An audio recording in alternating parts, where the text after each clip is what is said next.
different kind of thing to do, but it takes a different kind of person to do it, I guess. You have to be, and you have to be able to stay mindset. Like I say, you know, if you can stay out of the party scene without getting too, you can't think that life is just, you know, that you can get to the point where I can get drunk and go to work and make money, and that's my life. You know, because if you do and you don't have this kind of job, and that's not what it is in the first place, you end up disillusioned out in the real world. You know, where you have to go in, you have to be there 9 to 5. You punch in, you punch out, you do what the boss tells you to do, or you don't work. That's true, but you can put that on your resume, right? And then look for another job, go to a temp agency. How do you put pole dancing on a resume? I wear pasties and I had a G-string. I worked construction for many years, and for a while there I left here, went to work in a construction company, and because of my background in this business, I had a hard time even getting a job. And then when I got a job, I didn't get the job.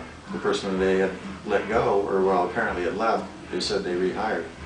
I think that, you know, and deep down I feel like probably somebody had an issue with what I used to do, doing this. So I came back to this. But I was looking for a break, you know, to get out of it for a little while. But do you get locked in? And what I mean by that is I've heard girls say the same thing. They'll like dance 6 years, make thousands of dollars a night, yeah. But then they want to get out of it. They have no typing skills. They don't know Microsoft Office. Their resume has zero experience other than the fact that they looked hot. Yeah, that they were on stage. And that's the thing too. I mean, there are some. I've seen some ladies over the course of the years be very smart. They put themselves through college, look for another career, and they use this to do it. And they made the good money. They didn't get caught up in things, you know, to the point where it affected what their goal was, and that was to get a career lined up, to make the money they needed to put themselves through school, and then go out in a secure, regular, what we would call a regular career or job. Some people will get caught in this and they do this, and then they start getting older and realize, oh, where am I going to go from here? You know, I don't have any other experience. I haven't put myself through school. And it's an easy life to get caught up in that aspect, where you have fun. You make money having fun. You make other people have fun. That's what you do. You know, realistically. I mean, I'm sure a lot of rock stars and entertainers, you know, I mean, they get caught up in it too. They go out there on the road all the time. They party thousands of people out in front of them in a big auditorium. You know, it's got to be a rush. And how do you step away from something like that and say, okay, I'm going to go work Taco Bell next week? You know, it's not, you know, it's not easy to do. Is prostitution and porn the next step? Well, not for me. But I just think there again, it's all on a person's character. If somebody's going to go that way, you know, it's like the situation with the lady and her 2-year-old son. You know, who would think that person would go that far? And they had 2 kids of their own. So why would a father go to that extreme on his girlfriend's child? You know, it just doesn't make sense. There's something else that was missing a long time ago. Just some of the documentaries that we're seeing nowadays, it shows this progression, you know. The girl needed money. The girl started dancing. She started lap dancing, grinding. She got into porn. She was hooking on the side, placing little escort ads in the local paper. Is that a progression, or is that just a misnomer? Well, I know that, I mean, I've seen that there's been situations, and I've heard from people that they get caught up in something like that because there's a lot of pressure and they don't know how to deal with the pressure. In other words, like a girl will say, oh yeah, I got a job doing a photo shoot, or I'm going to model and go do make this little video, and it's going to be all cool. And then when they get there on the set, they find out it's a porno set. You know, it's a porno thing or something. There's people that run around naked, and it's like, okay, get undressed. And she's like, well, that's not what I was here for. Well, yeah, I mean, even they get pressured into doing it, and they actually do it. But, you know, I mean, I guess because I'm a strong-willed person myself, but for me, it all boils down to willpower and the person just saying, you know what, that is not for me. I know that is not for me, and there's nothing you can say to me that will convince me to do that, because that is not me. And there are others that just can't stand up for themselves. And, you know, it's helpful. I mean, I look out for people around here all the time. Some of my girls, and I mean, I see them going through some things on the outside, and I'm like, you know, hey, I want to help where I can, you know, and that's probably my weakness, because I try to help sometimes too much, or sometimes, you know, more than I should, and you can't save the world, so to speak, but you can try to save a little corner of it, or maybe one person helps. Yeah, do you even feel like I might be giving off that illusion? Like, I came in here the other night, right? And there's this girl, and she's like, yeah, you know, do you want to, I want to be a star. Oh, man, yeah, you're going to put me in, you know, the next Marilyn Manson book, and blah, blah. And I'm like, well, yeah, that's cool. I don't know what to say, you know, do you have a headshot? Have you ever acted before? I don't know what to tell you. Like, I'm doing this because I'm promoting the book, but am I giving off the illusion, you know, that, wow, this guy's gonna make me a star? And fun. I mean, we did fly a girl out to New York. When I first heard, they first told me that you'd come in, and the owner was gonna sit down and talk to you about, you know, about doing it. Having been a manager before, and because I do. I'm sorry, I gotta close the door, dude. Because I do look out for the, you know, I mean, I myself look out as much as I can for the people that I work with. The first thing I told him was, well, I'll just, you know, check his credentials and make sure the guy's legitimate, that he's not here for other reasons. Right. Because you do get that sometimes. You'll get people come in here and they'll promise these girls something, or say, oh, I'm with such and such a movie and I'm going to get you into this, or I'm going to do that, and they don't. There's guys that come in here and say, I own this business, I'll get you a job if you want to quit. Yeah, but even if you want to, it's hard. Oh, like, okay, there was this one girl, she kept coming in, right? And then towards the end, she was just throwing the whole star quality thing, like, I want to be, you know, New York. And we're like, yeah, okay, but let's say it's out of my hand. I've actually, I mean, like, I worked with one of the former vice presidents to Miramax, right? He's not going to care. I mean, he's so busy with all of his other stuff. So, and even then, like, what do I get her? You know, the headshot, the view, this, right? But we did get a girl, and we flew her out from San Diego to New York, and she stayed for like, and in 24 hours, she won an award, you know, at this club, and it does happen. Oh yeah, yeah.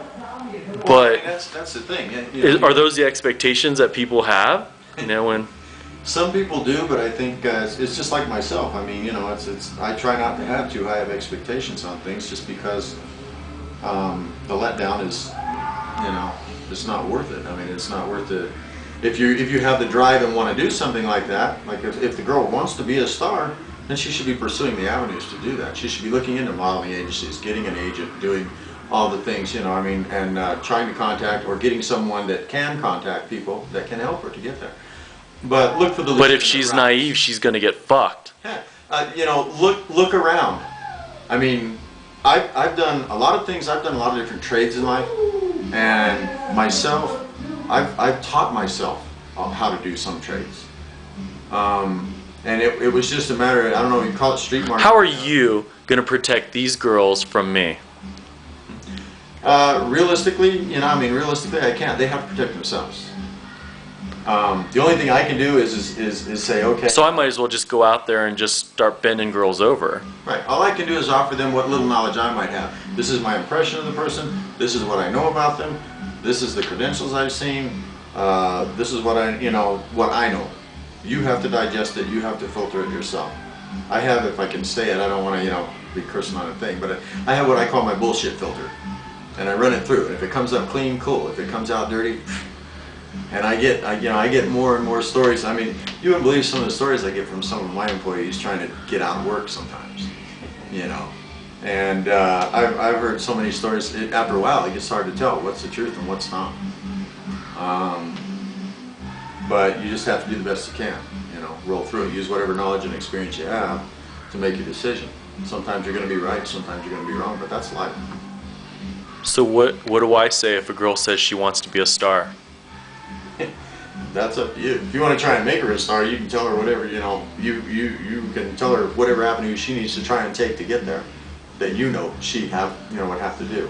I mean, I can't speak for you because I don't know what kind of person you are as far as that goes. Well, what if there's this? With me tonight, you'll have to be a star. Or what if there's this girl that you're really into and she wants to be a star? Is there any avenues that you can possibly help her with?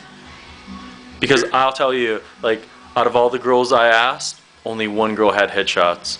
They don't even have headshots. Well, here's an example. When I did that little magazine years ago, one of the girls, my first girl I met in Hooters, that featured in it, and she went on to become a model. She did, and she went out to California. She pursued modeling. She ended up getting in touch with the people that run Playboy and Penthouse magazines. She's been in Playboy's wet videos and Latino videos. She's done stuff with them and is associated with them. Now she has her own modeling agency, and she's hiring models to pursue her path. And I had a girl in here that I thought that really could go there, and she said she wanted to. So I introduced her to her and tried to put her on the right stepping stones to find the right people. Somebody that's been down the road before and that knows which way you shouldn't go and which way you should. You know, if you want to stay out of the bad scenes. And she was very interested, but she was afraid. She made her own decision. She had an opportunity. The girl liked her, but said she was getting old for model standards. She was like 28, 27, 28. And told her, said, if you want to get started, you have to get started now. She thought it over. She realized that she would have to travel and do things and pursue it as a career, and it was more than she was willing to do. So she didn't pursue it. I think it's kind of a shame because I know she could have done well, and right now she's in a situation where she's trying to figure out what kind of career she wants in life. So, and I'm sure, you know, at 28 she's feeling pressured. Sounds like there's a lot of confusion in this world. But I mean, myself, I'm 44, I'll be 45 in September.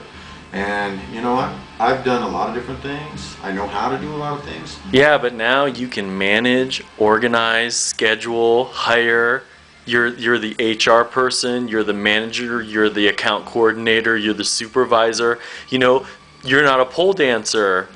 You're not getting cheesecake fat in your thighs. Your breasts aren't sagging. Your hair's not falling out. But security-wise, it's no different. Tomorrow, I could be fired. I could be sent down the road for whatever reason. And do I go back to this? Do I go on to another thing? Do I have a college degree? No. Do I have some kind of a career or something other than having done this for a certain period of time, or the things I've done in the past for a certain period of time?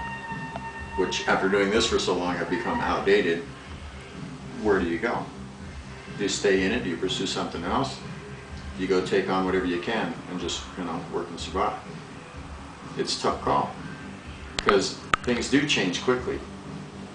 I know that I could go to, you know, to other clubs because I've been in it so long and get a job doing this again.